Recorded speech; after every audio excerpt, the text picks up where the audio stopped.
Hello everyone, চলে এসেছি আবার একটা মিনি ব্লগ নিয়ে। তো আজকে মিনি ব্লগটা ছিল টিচার্স ডে মিনি ব্লগ। তো আজকে আমরা কলেজে এসেছিলাম আর দেখো আমি কিন্তু একদম রেডি হয়ে গেছি শাড়ি পরে। আজকে আমার কলেজে নাম দেওয়া ছিল ডান্সের প্রোগ্রামে আমি অংশগ্রহণ করব, তাই জন্য আমি এত রেডি হয়ে গেছি। তো আমার একটা ফ্রেন্ড আমাকে সাজিয়ে দিয়েছিল, বৃষ্টিকে বলেছিলাম, বৃষ্টি বলল দাঁড়া তোকে আরেকটা ভালো ফ্রেন্ড এনে দিচ্ছি, ওর কাছে তুই সেজে নে। তো ও আমার ফ্রেন্ডটা কিন্তু মেকআপ করে, আর তোমাদেরকে বলতেই ভুলে গেছি ফ্রেন্ডটা কিন্তু আমার ব্রাইডাল মেকআপ। আরে দাঁড়াও ব্রাইডাল মেকআপটা তোমরা কেমন সাজিয়েছে অবশ্যই কিন্তু পুরো লুকটা দেখিয়ে দিচ্ছি তোমাদেরকে, অবশ্যই কিন্তু কমেন্টে জানাও। আমার ফ্রেন্ডগুলো বলছিল তোকে খুব সুন্দর লাগছে, তোমরাও কিন্তু কমেন্টে জানাও। তো চলো তোমাদেরকে ফাইনাল লুকটা দেখিয়ে দিই। এই যে হচ্ছে আমার ফ্রেন্ডটা আমাকে সাজিয়ে দিয়েছে। তো দেখো কেমন হয়েছে অবশ্যই কিন্তু কমেন্টে জানাও। আমার কিন্তু অনেক পছন্দ হয়েছে। তো তারপরে তো এত স্টুডেন্ট দেখে আমি তো ঘাবড়ে গেছি। মনে হচ্ছিল যে আমি সবার সামনে নাচ করব, মানে কিরকম একটা লাগছিল। তো দেখো তারপরে প্রোগ্রাম শুরু হয়ে গেছে। তো তোমরা অবশ্যই কিন্তু দেখতে পাচ্ছ।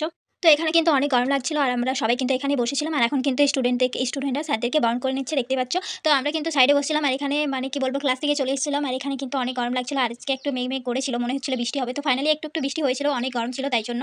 তো তারপরে তো প্রোগ্রাম শেষ হয়ে গেছে আর আমরা চলে এসেছি ছাদে। ওপরে সবাই দেখছিলাম রিলস বানাচ্ছিল। তো ওখানে কিন্তু সবাই রিলস বানাচ্ছিল আর আমিও ভাবছিলাম চলো আমিও কিন্তু একটু রিলস বানিয়ে নিই। তারপরে সবার সাথে দেখছি সবাই রিলস বানাচ্ছে, আমিও কিন্তু একটু রিলস বানিয়ে ফেললাম।